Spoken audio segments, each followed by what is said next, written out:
I went through high school, didn't take a single art class, came into Brockport being undecided, and I took my first art class. It was really my teacher who kind of made me like fall in love with it and realize like, oh hey, I'm actually good at this. So when I sit down, I can draw or like paint or something, I can like actually focus, and like everything else kind of just like dimmers down. And a lot of the times you're gonna look around you and you're gonna see everyone was given the same criteria. Nobody ended up with the same thing. And that's like the beauty of it.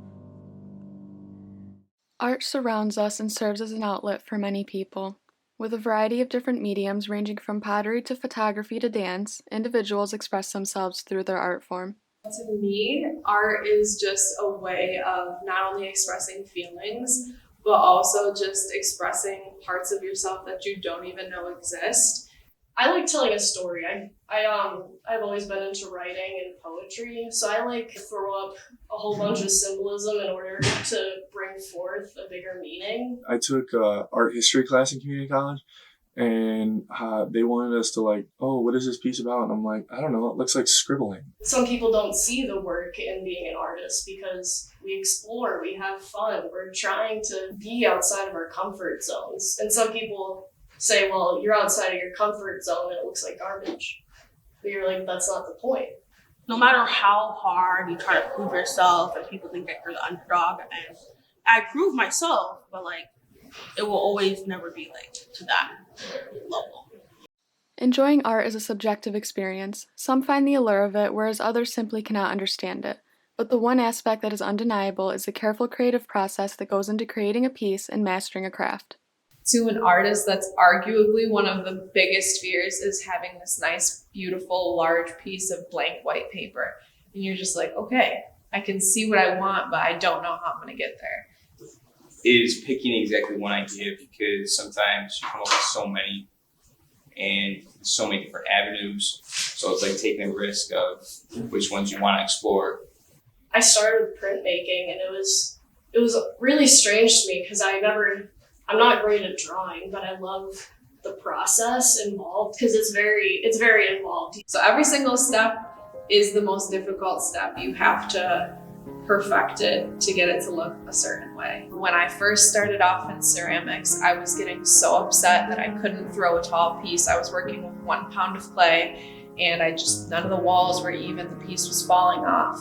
And I finally, after like 8 hours in the studio, I got a really, really good tall piece.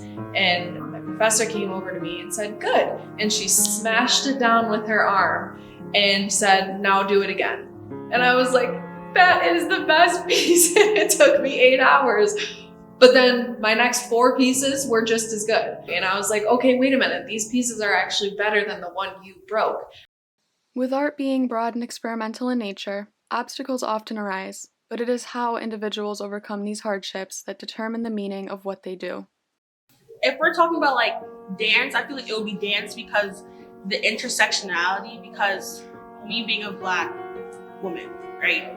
And then me not fitting their body types. I remember growing up, I'm like, Mommy, can I get a lipo or a boob reduction so I can like be a dancer? She was like, man, what the hell did you say? And I'm like, but they're all skinny. And I'm like, me. She was like, don't ever say that again. You don't understand. But I feel like now, since I'm older and I'm maturing and I see it for how it is, it's like, wow. I'm colorblind, first of all.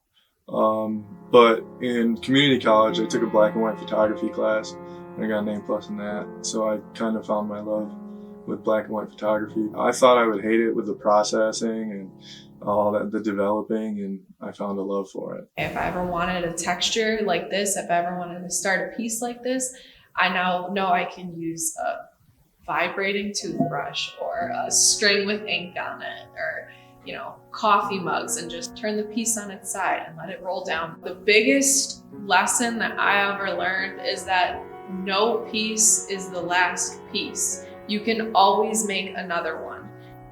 You can do it. Creativity takes courage. Artists use their abilities to not only express their ideas but themselves as well. And through their art, we are allowed a glimpse into their tremendous minds.